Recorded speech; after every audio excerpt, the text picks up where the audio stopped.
साधना news, समाजहितासाठी सदैव अग्रेसर। हे सरकार अख्खं प्रचारात गुंतलेलं आहे। हेलिकॉप्टर सोडत आहेत, बॅगा भरून आनंदाचा शिधा जातोय।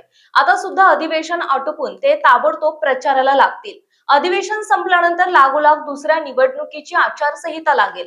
म्हणजे निवडणुका मागून निवडणुका हा सगळा खेळ आहे। नगर परिषद निवडणूक झाली, मला नाही वाटत की अशी निवडणूक या महाराष्ट्राने अनुभवली होती। आपण इतर राज्यांच्या निवडणुकांचं उदाहरण द्यायचो, बघा तिथे कशा प्रकारे गुंडागर्दी सुरू आहे, कसे बंदुका काढल्या जातात, पैशांचं वाटप कसं केलं जातंय, हे सगळं आता इथे पाहायला मिळतंय।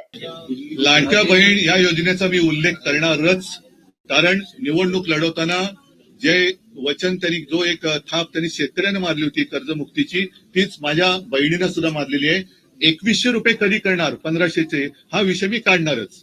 आणि देवेंद्र फडणवीसांनी जर त्यांच्यामध्ये हिंमत असेल तर या अधिवेशनात येत्या महिन्यापासून किंवा पुढच्या महिन्यापासून नवीन वर्षापासून माझ्या महाराष्ट्रातल्या बहिणींना 2100 रुपये दर महिन्याला त्यांनी एक काय भाऊबीज म्हणा वर्षभराची ती सुरू करावी। मी 2100 रुपये कधी देणार हा प्रश्न त्यांना विचारणार, आणि जर देवेंद्र फडणवीसांनी 2100 रुपये नाही दिले तर त्यांना घरी बसवावं लागेल। उद्धवजी परत त्याच विषयावर आहे। तुम्ही म्हणालात की त्या मंदिरात दीप लावला गेला पाहिजे, तर आता जी प्रस्तावावर तुमच्या नेत्यांनी सही केली आहे त्या प्रस्तावाचा तुम्ही पाठिंबा काढून घेणार का? नाही, मी तुम्हाला म्हटलं तसं की एका निर्णयापुरता हा विषय नाहीये। एका निर्णयावरनं असं इम्पिचमेंट वगैरे नाही कोणी आणत नाहीये। एकूणच त्यांची जी काही वाटचाल आहे हिंदुत्वाच्या गुलाम्याखालनं त्यांनी पक्षीय अजेंडावर एकटा कामा नये। याचं कारण असं की महाराष्ट्रामध्ये सुद्धा त्यांच्या प्रवक्त्यांना न्यायमूर्ती म्हणून नेमलं गेलेलं आहे। कसं पाहता आपण याकडे? असा प्रश्न मी तुम्हाला विचारला तर काय उत्तर आहे तुमच्याकडे? जर तुमच्या पक्षाचे प्रवक्ते न्यायमूर्ती म्हणून तुम्ही नेमत असाल तर आम्ही तुमच्याकडनं कोणत्या न्यायाची अपेक्षा करायची? आज शिवसेनेच्या केस बाबत 4 वर्ष झाली आम्ही खेटे घालतोय का एक सरन्यायाधीश होऊन गेले, पुढचे कोण? आता सुद्धा अरे आता पुढचा कोण येणार आहे, त्याच्या पुढे कोण येणार आहे, एवढंच आम्ही करत बसायचं? पण उद्धवजी, नाही, मला याच्याबद्दल तो व्हिडिओ मुख्यमंत्री देवेंद्र फडणवीस यांनी ट्विट केला। त्यांनी असं म्हटलं, कोण होतास तू, काय झालं? मी पण तेच म्हटलं त्यांना, उद्धव ठाकरे, मी पण त्यांना म्हटलेलं आहे की कोण होतास तू, काय झालंस तू, भ्रष्टाचारांना पांघरुणात घेतलंस तू।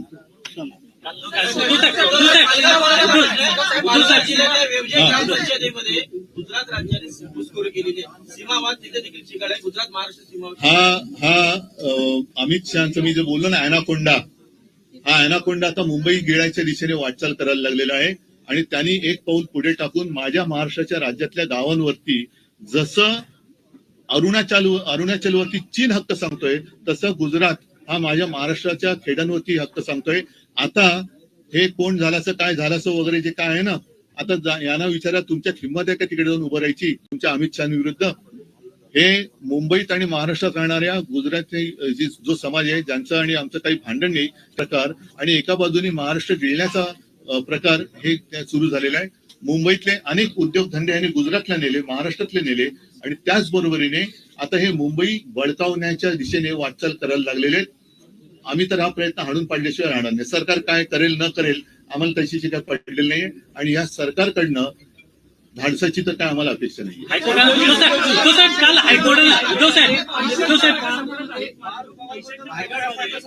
चौकशी होत नाहीये, या पैशांच्या बॅगाच्या सापडत आहेत, त्याच्यात जे पैसे सापडत आहेत बिझनेससाठी असतील, व्यवसायासाठी असतील, अशी कारणं सत्ता जरी देतात, मात्र चौकशी होत नाहीये।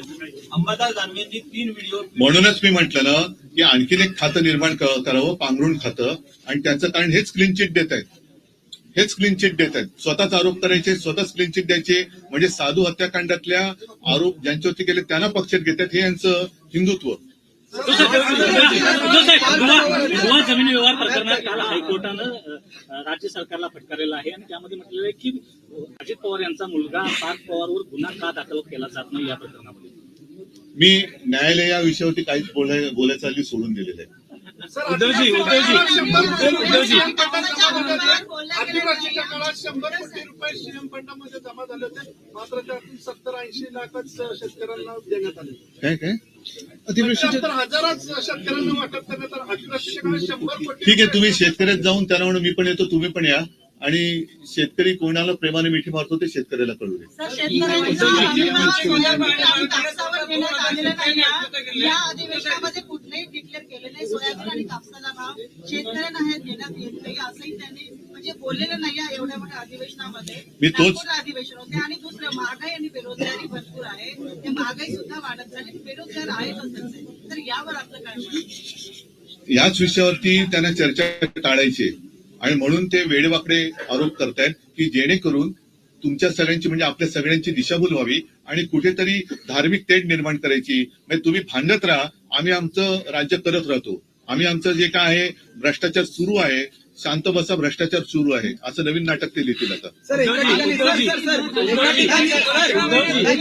एका ठिकाणी सरकार असं म्हणतंय की आम्ही शेतकऱ्यांना कोट्यावधीची मदत करतोय, पण काही अशी लेखी उत्तरामध्ये सरकारने स्वतः उत्तरं दिलेली आहेत की अनेक योजनांचे पैसे जे आहेत ते ई-केवायसी मुळे रखडलेले आहेत. मी तोच विषय घेतला ना. म्हणजे आता मधल्या काळात मी वाचलं कुठेतरी की मागे 2017 साली यांनी ज्या अनेक अशी नियमांची जंत्री करून शेतकऱ्याला कर्जमाफी एक उपकारासारखी जाहीर केली होती. त्याच्यात पात्र ठरलेल्या शेतकऱ्यांना लाभ मिळाला नाही, त्याची माहिती, मग शेतकऱ्यांची माहिती गोळा करण्याचं हे काम सरकार करते आहे असं मला वाटतं कृषी मंत्री म्हणाले आपले. मला या सगळ्या मंत्र्यांना प्रश्न विचारायचे की तुम्ही स्वतःला शेतकऱ्याची मुलं समजता, मग बापाची चौकशी कशी करू शकता?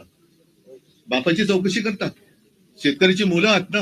मी याच सभागृहामध्ये शेतकऱ्यांची कर्जमुक्ती करून दाखवली होती आणि ती मी अंमलात आणून दाखवली होती. मी कोणती चौकशी केली नव्हती, कोणत्याही अटीतटीचा सामना शेतकऱ्याला करायला लावला नव्हता आणि मी कोणी न मागता कर्जमुक्ती करून दाखवली होती.